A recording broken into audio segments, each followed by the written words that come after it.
Hey everyone! Welcome if you're new here. I'd love to come out with crafty videos, and today's video does have a craft project, but it's going to be a little bit different because it's the precursor to something much bigger. I don't know what happened to me, but over the holiday break my brain completely exploded and I became profusely obsessed with all things board games. How they're made, what's trending, what's a classic board game, and how to play them. I even started playing board games online on a very geeky website. But nonetheless, I've become really obsessed with board games, as you can see behind me. And there are two things that are really important to me when it comes to picking out board games. One is it going to be visually striking? Is the board game colorful? Does it have engaging textures? Anyway, so the purpose of this video is for you to make your own board game pieces, whether that's for a solo game or for a board game that maybe you lost pieces to, or maybe it's for your own board game that you're designing. This is a very low-tech, easy DIY project. There's no resin involved, it's just paper and colored pencil. Now, if you've watched any of my other videos, you know I'm a big ink person. I love watercolor, I love gouache, but the reason why I'm using colored pencils is because sometimes when you're playing a game, you're also drinking a beverage or something, and I didn't want the water to make the paint bleed and reactivate and then stain other parts of the game. So for today's video, I just used paper, scissors, and colored pencils. And the colored pencils also have like a waxy texture, which work really well in kind of storing the pieces together.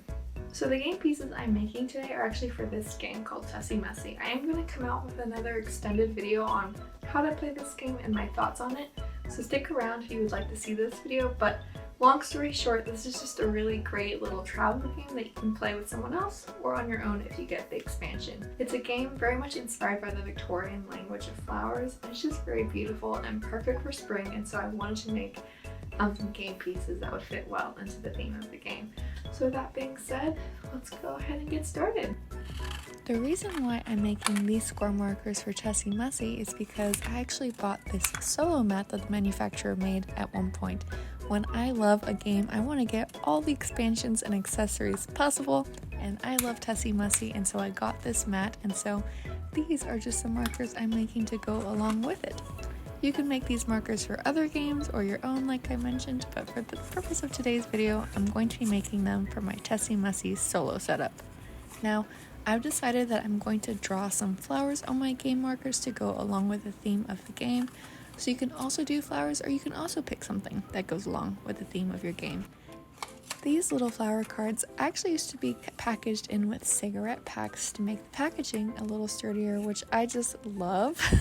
I don't smoke, but I love the concept of like Pokemon style cigarette packs. You have to collect these different types of flower packs, so they would make wildflowers, garden flowers.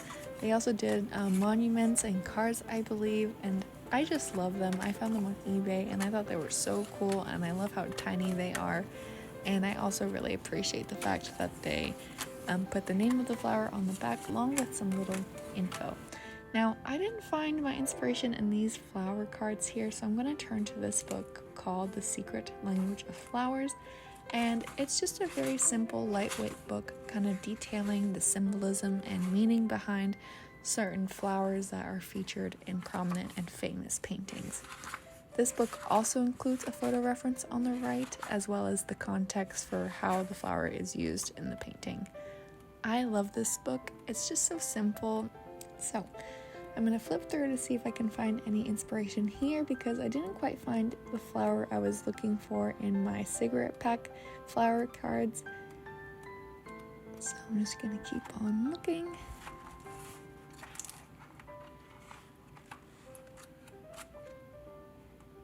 And I think I'm actually going to settle on this lotus flower here. It's just very pretty and simple, and I love utilizing this dark green background.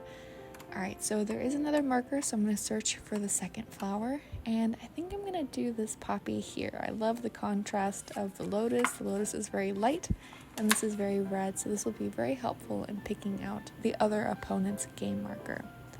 I'm just going to be penciling in the first one. As you can see, I have my reference on the left. I think when you're drawing something from nature, it's just so helpful when you actually pull up the image. It just makes it a lot easier. And I love colored pencil. I don't use it often, This pack of colored pencils is actually from when I was in high school. I remember going to Michael's and like absolutely having the tightest grip on my Michael's coupon, and I wanted to use it on like the most expensive and most practical thing I could to really get my money's worth. And so I settled on this box of colored pencils, and it serves me well. So next up is the second marker, and again I'm just going to pencil it in, and I'm going to start from the center and work my way out.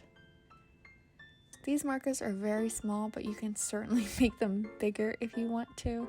I just love how tiny and dainty they are, and they're going to fit really nicely into my packaging. I'm just going to keep working it, and this is a colored pencil used to blur, so I'm just using that to blur the lighter parts. And my camera cut out, but here is the finished result. And so here's what it looks like on the solo mat. On the left, as you can see, I've got the number markers, and here's a game in progress, and I love them. I hope this is helpful to you. I hope it inspired you to make some game pieces, or just inspired you to draw something tiny for whatever purpose you'd like. Anyways, thank you so much for watching. I'll see you in the next one.